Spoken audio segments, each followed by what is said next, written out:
வாழ்க வளமுடன். வணக்கம். இன்றைக்கி நம்ம ஒரு பச்சை ரசம் வைக்க போகிறோம். அதை பச்சை புளி ரசம்னு சொல்லுவாங்க. அதுக்கு கொஞ்சோண்டு புளி ஊற வச்சுருக்கேன்.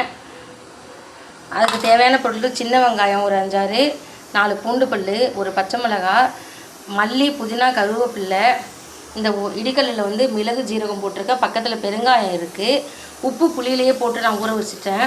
இதெல்லாம் இந்த கல்லில் போட்டு இடிச்சிட்டு இந்த புளி தண்ணியில் நல்லா போட்டு பிசைஞ்சு அப்படியே ஊற வைக்க வேண்டியது தான். சாப்பிட்றதுக்கு ஒரு அரை மணி நேரம் முன்னாடி இதை எடுத்து ஊற்றி சாப்பிட வேண்டியது தான். இப்போ பாருங்கள், புளி கரைச்சல் நல்லா வடிகட்டி வச்சுருக்கேன். சில பேர் வடிகட்ட மாட்டாங்க. உப்பு மட்டும் போட்டிருக்கேன். இப்போ இதில் பெருங்காயத்தூள் ஆட் பண்ணுறேன். கொஞ்சோண்டு பெருங்காயத்தூள். மஞ்சள் பொடி இதுக்கு போடக்கூடாது, ஏன்னா பச்சையாக இருக்கிறதுனால மஞ்சள் வாசனை வரும். நான் நசுக்கி வச்சுருக்கேன் இன்க்ரீடியன்ட்ஸ் எடுத்து போடுறேன் பாருங்கள். சின்ன வெங்காயத்தை கொஞ்சம் அரிஞ்சிக்கிட்டேன், 1-2மா.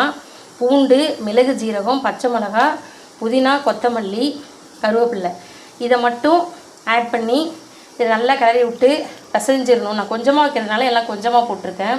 ஒரு அரை மணி நேரம் ஊறணும். ஊறிட்டு சுட சுட சாதத்தில் போட்டு சாப்பிடுங்க, ரொம்ப நல்லாயிருக்கும். ட்ரை பண்ணி பாருங்கள். இந்த பாருங்கள், இப்போ சுட சுட சாதத்தில் பச்சை புளி ரசம் ஊற்றிருக்கேன். இதை அப்படியே பிசைஞ்சு சாப்பிட வேண்டியது தான். நமக்கு செரிமான சக்தி, அதாவது ஜீரண சக்தி இல்லாமல் இருக்கும், நமக்கு பசி இல்லாமல் இருக்கும்ல, அப்போ இந்த மாதிரி பச்சை புளி ரசம் வச்சு சாப்பிட்டோம்னா ரொம்ப நல்லாயிருக்கும்.